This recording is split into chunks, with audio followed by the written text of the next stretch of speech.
I met our next speaker 3 or 4 years ago in Amsterdam at the annual confab of the Global Reporting Initiative because Ernst Lichteringen is the chief executive of the Global Reporting Initiative, which, as all of you know, or most of you know, I assume, is on a mission to make sustainability reporting standard practice. And in that way, I would argue that Ernst is on a mission that is no less provocative, no less, frankly, controversial, and no less of a third-way kind of thinking than is Philip. Ernst has been the chief executive of GRI since 2002, which is when it was established as an independent organization with its secretariat in Amsterdam. Before that, Ernst worked literally all over the world as executive director of Oxfam International and director of program coordination of the International Federation of the Red Cross and Red Crescent Societies.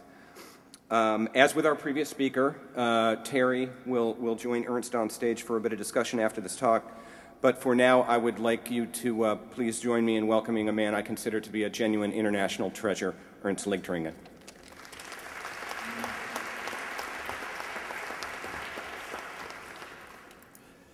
And good afternoon, and Dirk, thank you.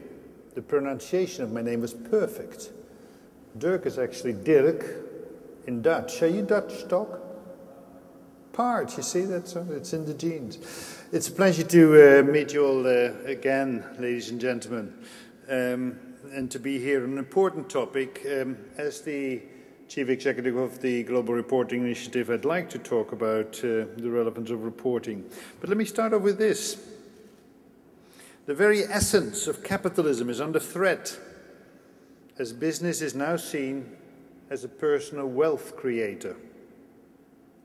We have to bring the world back to sanity and put greater good ahead of self-interest. We need to fight very hard to create an environment out there that is more long-term focused and move away from short-termism. Now, these are kind of statements you're probably all familiar with. You expect them to find them on the internet, from NGOs, maybe from government, perhaps from the 99%. However, these were the words from Paul Polman, CEO of Unilever, a $100 billion Fortune 500 listed company. And he made these comments at Rio Plus 20, the International Summit on Sustainable Development earlier this year. Now, granted, he's European, as I am. Dirk and Richard invited me back, and apparently they find these European ideas maybe provocative, because I shared them also last year. I have some more European ideas for you. Peter Vosse, CEO of Shell, is talking about food, energy, water being the new scarcities that economics will need to manage and the key issues for fostering sustainability. So here's Shell talking about the importance, the relevance of food, natural resource scarcity, water, as relevant directly to their business strategy. Peter Brubeck of Nestlé is also making similar connections, expressing concern over the relationship between corn use for biofuels and rising food prices causing hardship and unrest around the world. That's not only Europeans, fortunately. A company must invest in the key ingredients of profitability, its people, communities and environment. That's what Warren Buffett says. And he's putting his money where his mouth is, and he's investing recently $2 billion in a solar farm in California, $1.8 billion in one in Arizona. What is this pointing to? What it's pointing to is that sustainability will drive our economic fundamentals to change profoundly. If we change for example, our principal source of energy, oil, which will have to happen over time, then our economy as we know it will be changing. And why I'm referring to this is that when we discuss the importance of sustainability and affects business, how we can also come to good reporting systems, we need to keep this big picture in mind when we decide on how we move together and not get too ground down in should we leave it voluntary, what are the details of it. Now, will that turn out to be right? Is this all far-fetched and for the fancy few? Or will this require your company to change? And if so, how? And that's what sustainability reporting is all about. It's a compass, it's a radar screen, it's a communications platform at the same time. And it's a very rapidly growing practice. 10 years ago, sustainability reporting was still a way to stand out. It was a matter considered for individual companies. Nowadays, we're in discussions about how can we make this flow of information really work as a systemic flow that helps to inform markets, that helps companies to strategize, that helps companies to relate to one another. I see three particularly strong signals that sustainability reporting is moving away from just the practice of the pioneering few to a common expectation, a common practice.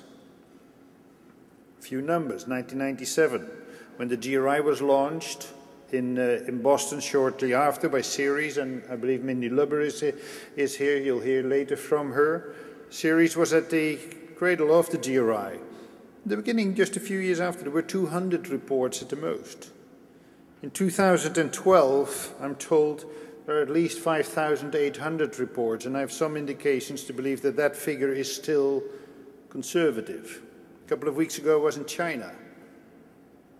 4 or 5 years ago, you could probably count the number of companies in China that were releasing ESG data on two hands in that big country. Now they were telling me in about more than 1,000 reports in a matter of a few years. And that will go up fairly quickly, because Chinese companies and the Chinese government are also realizing that this is stuff that they need to take on board to plot a sustainable future. 95% of the largest 250 companies in the world are now disclosing this kind of data. 83% of the Fortune 100. And I can throw more of these figures at you, but what it means is that all of these figures show it is pretty much the expectation, the norm nowadays among larger companies. And we also see that increasingly in financial markets, this information is used and is often or as a proxy or by studying data directly.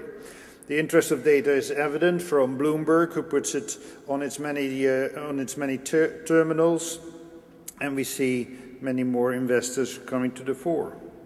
But the third indication is perhaps a bit newer. Out of that same summit on sustainable development in Rio came a declaration from the governments there. A hardly negotiated declaration or statement. And a bit surprising, because who would have thought that all of these governments would be so busy with discussing sustainability reporting, and yet they did. They came out in the final statement with a comment underlining the importance, underlining the need to build capacity and to build on best practice, also to use existing frameworks. But maybe most significant of all, they recognize that government has a role to play in the advancement of sustainability reporting. And you can see that several are taking notice. The Indian government just passed legislation in this area, making reporting compulsory for the largest Indian companies. The Chinese government, the European Commission are discussing now how they will move in this field. South Africa, Denmark, France, Brazil, the United Kingdom, Sweden, Spain, and others already have different forms of legislation and regulation. Now, why is this important? I'm not sharing this with you because the GRI is so particularly fond of regulation, but it is indicative of a bigger question. And it is, how do we really get this kind of information to be of value systemically in an economy, in markets? It can't work if it is only available for some companies and not for many other companies. To become systemic, you need actually a critical mass. You need a body of this kind of information to be available. And that's where policy issues do come in. So what I would share with you is you can expect more of these kind of discussions. What's the right policy mix to come to the right volume? And volume will be important for this kind of information to work. But volume isn't the only thing that will matter. Quality of this information is equally important. And let's be frank, there is still a long way to go. Too many of these sustainability reports at this moment are greenwash. Too much just only about the nice stories, the stories that are aimed at putting the company in a beautiful light. Well, that might have its role. But if we are going to find a way or path to a sustainable future, if we're going to make the economy, also the US economy, competitive into the future and sustainable, if your company is to find its way and its position in there, then sustainability reporting is about something else. And it's about the most material issues about company strategy. And that is really where we are focusing as the GRI, given that it is the framework that is most widely used, to see how can we help companies in their reporting to make that qualitative step. And to that end, we put out the exposure draft recently of the 4th generation of the GRI guidelines, the G4. And what does it focus on? It focuses first of all on one point, and that is that reports should be focused on the issues that matter. In technical terms, the material issues. It stresses that, tries to give guidance on how to do that. We're also indicating that in May next year, when we'll be launching the G4 guidelines, we'll come with further guidance. That is a draft list of topics for further consultation about which topics by sector should be deemed to be material in a sustainability sense for companies, so that there isn't only guidance on how companies should find out for themselves what is most material in dialogue with their stakeholders, but that there are also specific topics identified for companies to consider. And we're working on this list currently, particularly with a number of institutions from the financial sectors, such as Asset 4, Thomson Reuters, FTSE4Good, Goldman Sachs, S&P, MSCI, SAM, and the Dow Jones Sustainability Index, etc., etc. This is to illustrate to you the kind of parties that are now seeing a purpose in working on these issues to get this kind of reporting more focused. The G4 guidelines, the draft, is also aimed at helping companies to become more solid in the information that they provide. We're accumulating all of the experience of thousands of companies to come to more precise definitions. And we're looking to link it to integrated reporting, a new development which is advancing the connection with financial reporting and other forms of reporting to help companies particularly to come to connected thinking. We can't think only in silos. Here's my sustainability results, this is my financial results. Somehow there must be a connection.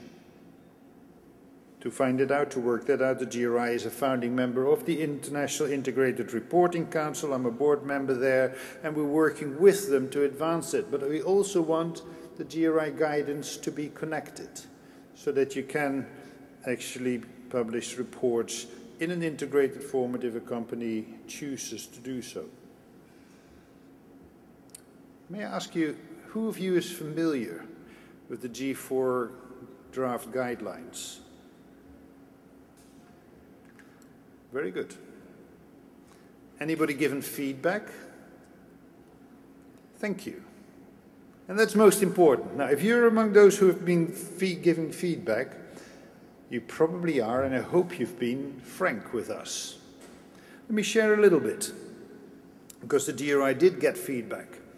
And feedback that is important, feedback that we'll take to heart, feedback that also requires me to take a plane this evening to be tomorrow in Amsterdam to start to talk to the chairman of our board, the chairman of our technical committee, head of our technical group because on Thursday and Friday we have a board meeting to take in what you've said.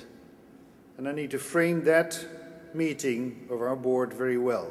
It's a crucial meeting. Because if the G4 can do one thing and should do one thing, is to take that reporting now to get it ready so that it can become common practice. But what did you tell us? A lot of good stuff in there, but it's far too big. Far too big. All of that, the sum total, does not add up to something that is feasible for companies. Too complex. Needs to offer more clarity. Where's the link to integrated reporting? Supply chain, wonderful idea. But particularly if I'm a large company, how do you want me to do all of that and still come to reporting? And then finally, the application levels. And I'm sorry if I'm, for those who are not familiar with it, talking too much about the specialist stuff. Application levels. We got a lot of criticism when they were there. And boy, we got more when we proposed to pull them out, as we did in the draft guidelines. So there's clearly a message that we initially, in the feedback on the application levels, hadn't understood. Because there's massively coming feedback, don't take them away. You need to take them more serious, make them more serious, more meaningful. We'll be working on this feedback, and I'm really glad we got it, because what you've seen in the exposure draft is not very close to what the GRI guidelines will be like when we publish them in May next year, 22nd to the 24th, in Amsterdam at our next conference. And yes, this is a bit of advertising. It's a lovely time of the year to be in Amsterdam, and you're very welcome all. But the key role for GRI's governments at this moment is to take this forward, and the board is the top of our multi-stakeholder governance system. And you'll be pleased to know that in addition to its current board members, Christy Wood and Rob McGarrah, a third board member will be joining us soon from the United States, and that's Paul Boykas, Vice President from PepsiCo. So there will be good guidance too. The US perspective will be represented. What does it mean to you all? Well, I hope that these guidelines will serve you, but I hope particularly that you will commit. Commit to take this change forward in your companies and in the economy. The US economy, but also in the global economy. We need this all. And I hope that you'll not just be passengers on the train to change, but that you'll commit to these changes and make them yourselves and be drivers. Show your commitment and communicate, so that we can build the needed solutions together. Thank you very much.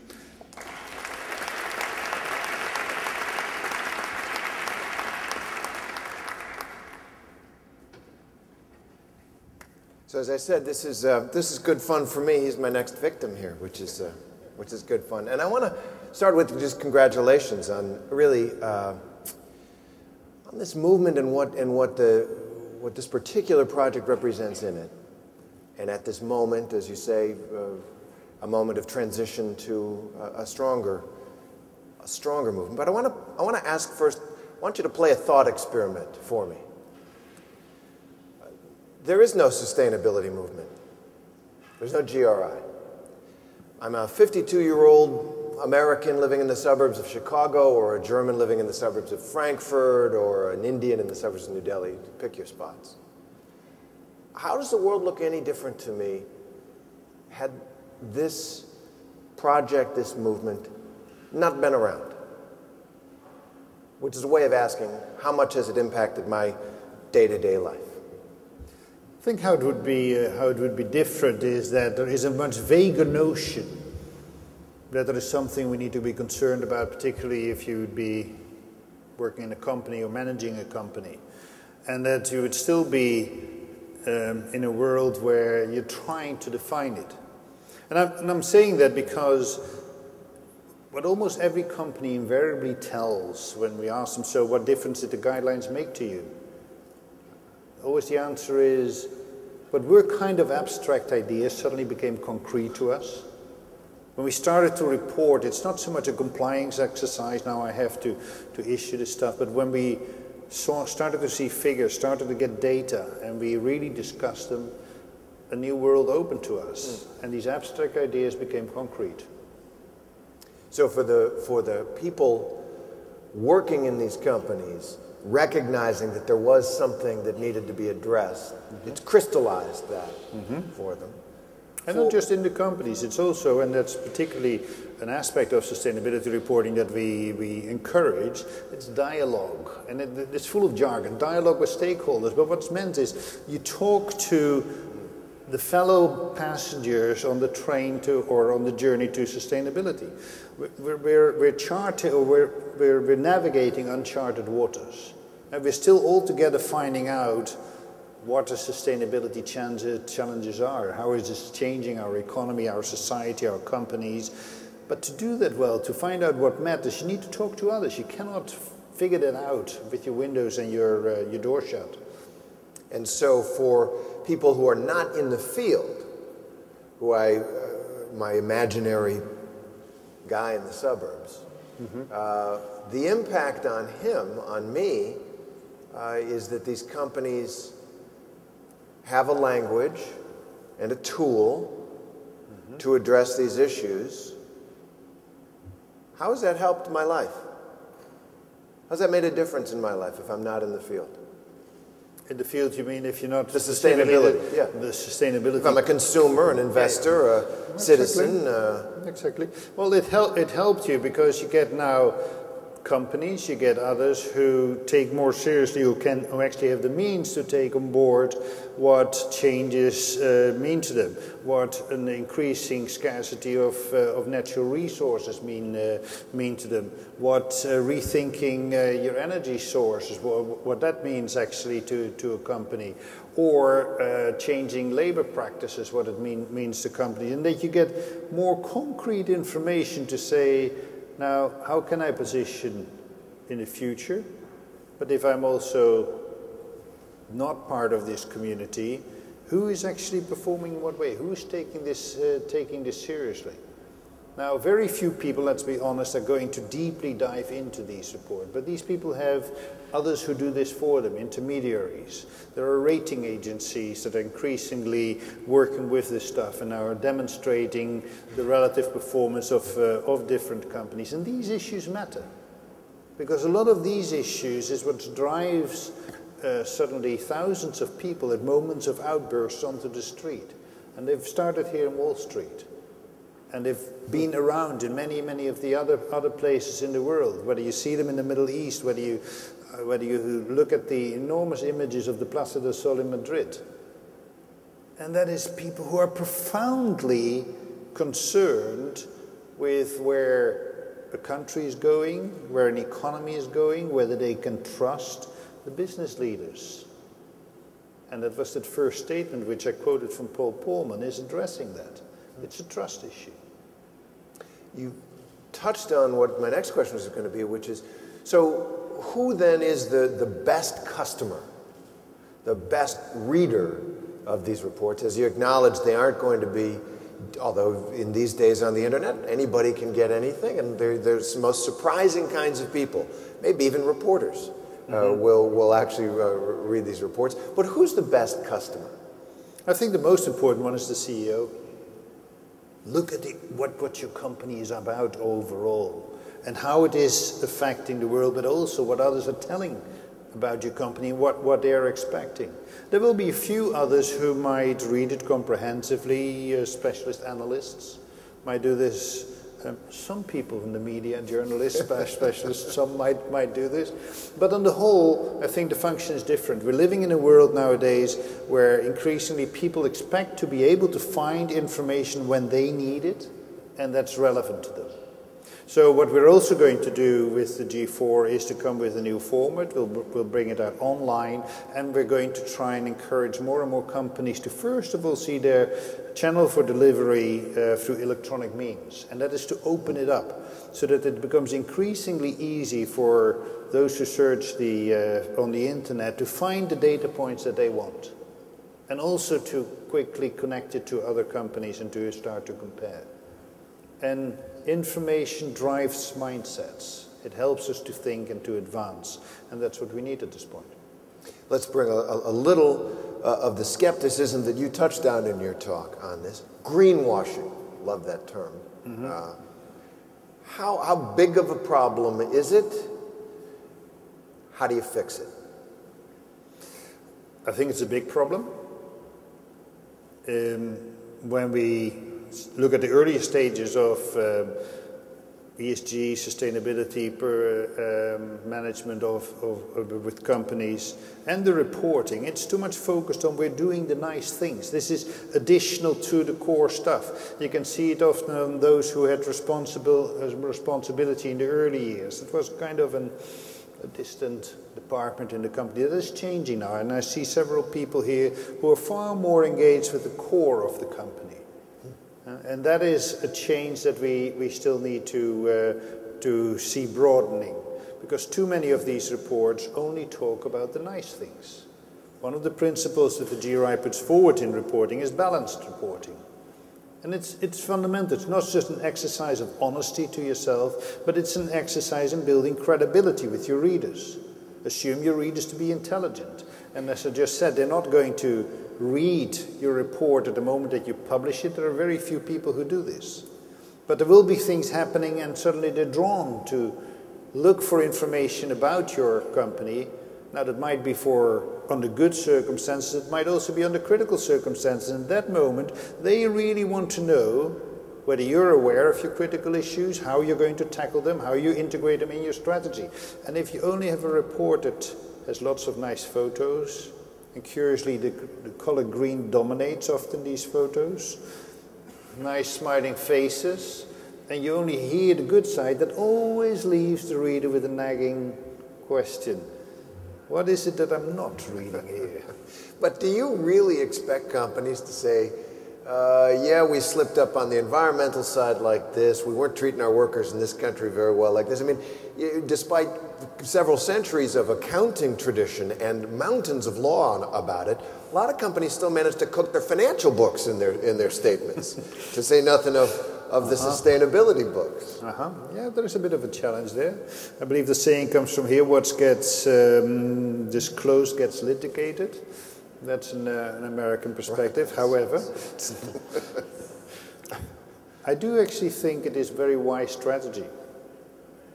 Defensive as well as proactive. And there are very good examples, and there are great American companies who've actually made quite a shift from being very defensive on disclosure to actually say at a certain moment, I'm going to disclose. And it starts with acknowledging issues that many have been saying that the company has, and then saying, sure, we recognize that. And we're not going to be able to fix it all next year, but here is the step we think we can take next year. And over the longer term, that's where we want to take it.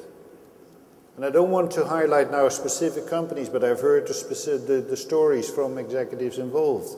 And they said they all braced themselves when they made the shift because they expected an avalanche of critique, because suddenly they opened up. And invariably they tell. The reaction has been very positive. Often first silences, people take in the information. And then saying, the fact that you recognize it is a signal, so you are listening. So now we can start to talk. And that's the beginning of building trust. I have one more question, and then I think we have time for a couple of questions as well. And I want to link what you've been talking about, Ernst, with what Philip was talking about. When it comes to policy, and you touched on this, that the role of government in establishing standards for the kinds of reporting. Now, is that given the perspective that we heard that will inevitably in our current system become a lot of paperwork, a rigid top-down formula for this field? Is that how much coercion do companies need? How efficiently do you think it can be done with governments as we have them in the real world today? It could become that, but it shouldn't become that, and doesn't have to become that. Philip also made the distinction between strong rule-based regulation and legislation and more principles-based regulation. If you go down the rule-based and you're going to try and prescribe everything, it could become a nightmare. And the GRI will absolutely never recommend that. Actually, have been in conversations with some governments where it advocated against it. At this moment, you wouldn't even be able to write the rules that would still be relevant in a couple of years. There are others who have taken far more of a principle-based approach. And one very basic principle that was applied first in South Africa, later in Denmark, and in a number of other countries. And it was simply to say to companies, or you disclose your material issues related to sustainability or to an environmental and social and governance issues, or if you don't do this, you think it's not for you, explain why not. The only question. And it was basically to make a shift from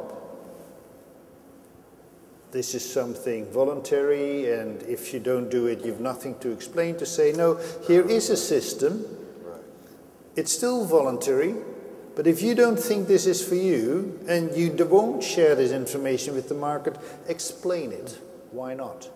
The market is better informed, can still make up its mind. When this was applied in South Africa, in Denmark, and that's where we know the figures a bit from, it's curious, but the numbers of companies that then decided to disclose shot up. There was no obligation. Under the law, they could simply do one thing and publish one rule and say, for example, we believe this is a waste of shareholders' money. Boom. That would have been enough. They would have complied with the law.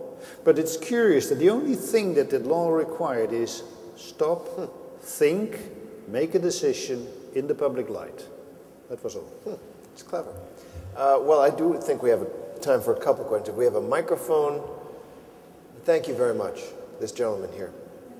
Yeah, Ernst, I think your organization is doing things of historical consequence, and the way you described how it started out with 200 firms in the first few years, and now 15 years later it's 5,800. And I noticed that kind of pattern with the Carbon Disclosure Project. Mm-hmm. Will this pace quicken in your mind over the next 15 years, where not only large companies but ordinary enterprises will participate? And is it creating a change where regulations and rules, our first speaker's thoughts, are less significant in a world of information? I absolutely believe it will continue to grow. And we've seen only growth across the world, and we never saw it anywhere going down. The big question, the fundamental question, is how quickly. If everything remains voluntary, does it go quick enough? And the example that I just gave you, just this piece of legislation that required companies to think and make a decision, accelerated decisions. Decisions which certainly would have come, but probably a few years later. And what it does then, it helps more information to become available. Is it all good? No. Companies on the whole need to build experience to do better over time. So I do think that in order to get there, first of all, that public policy will start to play a role if you want to accelerate it. And given the urgency of many issues, we do believe that acceleration would actually be a useful thing. But I say it with caution. We're not advocating heavy red tape rules that would only make impositions that are of no value. This is still a practice that is under development, and we should certainly not become too prescriptive, because otherwise it would lose its value. Does it then come to, will it be the larger companies in the beginning? Probably yes, and when you see what most governments do around the world, they focus first on the larger companies. But we also are thinking, certainly as GRI, and we know there are several others, to say now, how do you get further to the mid-sized companies and to the smaller companies? Again, not to impose on them, but to help for this kind of exchange of information to become second nature, just like exchange of financial information is a normal thing. Because only when we get to there, we can build markets, economies that can factor in these kind of things, and we can build a sustainable way of maintaining the market economy, basically. We're going to take one more question and then let you go on to your next event. So there we go. Thank you very much. Yeah? Thank you. David Metcalf from Vedantics. This morning we had an interesting presentation about GRI 4, and it seems that as you move towards more material issues, more commitments from the board to make a statement in relation to the disclosures, there's a risk you're going to scare off some of the people who've maybe self-certified their disclosures in the past. How much of a risk are you willing to take that the growth in numbers of firms adopting your framework will actually slow down, or in fact the total number will reduce because you're pushing towards something that has got more teeth?